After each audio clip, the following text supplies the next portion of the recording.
আপনি কি চোখ বা কানের ইনফেকশন নিয়ে ভুগছেন? লালচে ভাব, চুলকানি বা পানি পড়া বা ব্যথা, এই সমস্যাগুলো কি আপনাকে বিরক্ত করছে? তাহলে আজকের ভিডিওটি আপনার জন্যই খুবই গুরুত্বপূর্ণ। আজকে আমরা কথা বলবো ডেক্সোনেক্স সি এ ড্রপ বা ইয়ার ড্রপ নিয়ে, যা চোখ ও কানের বিভিন্ন ইনফেকশন এবং প্রদাহ কমাতে ব্যবহৃত হয়ে থাকে। প্রথমে জানবো এই ড্রপে কী আছে। এই ওষুধে রয়েছে দুটি গুরুত্বপূর্ণ উপাদান। একটি হলো ডেক্সামেথাসোন, যা প্রদাহ কমায়, এবং অন্যটি হলো ক্লোরামফেনিকল, যা ব্যাকটেরিয়া ধ্বংস করে। এ দুইয়ের কম্বিনেশনে ইনফেকশন দ্রুত কমাতে সাহায্য করে। কোন কোন সমস্যায় এই ড্রপটি ব্যবহার করা হয়, এবার আমরা সে সম্পর্কে জানব।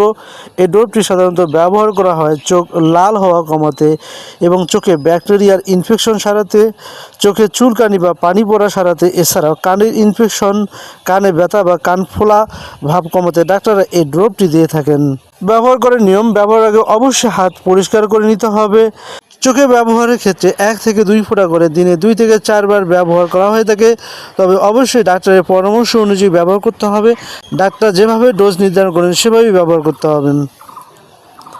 কানে ব্যবহারের ক্ষেত্রে 2 থেকে 3 ফোঁটা করে দিনে 2 থেকে 3 বার দেওয়া যেতে পারে, তবে অবশ্যই ডাক্তারের পরামর্শ অনুযায়ী। ডেক্সোনেক্স সি এর সতর্কতা: এই ড্রপটি নিজে নিজে দীর্ঘদিন ব্যবহার করা যাবে না। যদি চোখে ভাইরাস বা ফাঙ্গাল ইনফেকশন থাকে তাহলে এটি ব্যবহার করা ঠিক নয়। গর্ভবতী বা স্তন্যদানকারী মায়েরা ব্যবহার করার আগে অবশ্যই ডাক্তারের সাথে পরামর্শ করে নিন। কোনো অ্যালার্জি বা জ্বালা হলে দ্রুত ব্যবহার বন্ধ করে ডাক্তারের সাথে পরামর্শ করে নিন।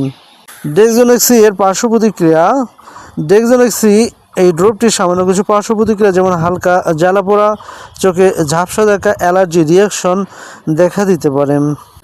সম্মানিত অডিয়েন্স, ডেক্সোনেক্স সি একটি কার্যকরী ওষুধ, কিন্তু এটি অবশ্যই ডাক্তারের পরামর্শ অনুযায়ী ব্যবহার করা উচিত।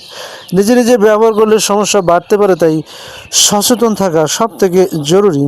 ভিডিওটি যদি ভালো লাগে তাহলে অবশ্যই ভিডিওতে লাইক দিন, শেয়ার করুন, আর এমন স্বাস্থ্য বিষয়ক মেডিকেল রিলেটেড ভিডিও পেতে আমাদের চ্যানেলটিকে সাবস্ক্রাইব করতে ভুলবেন না। সম্মানিত ভিউয়ার্স, আজকের মতো এখানে বিদায় নিচ্ছি। দেখা হবে আরও নতুন কোনো মেডিসিনের রিভিউ নিয়ে। আল্লাহ হাফেজ।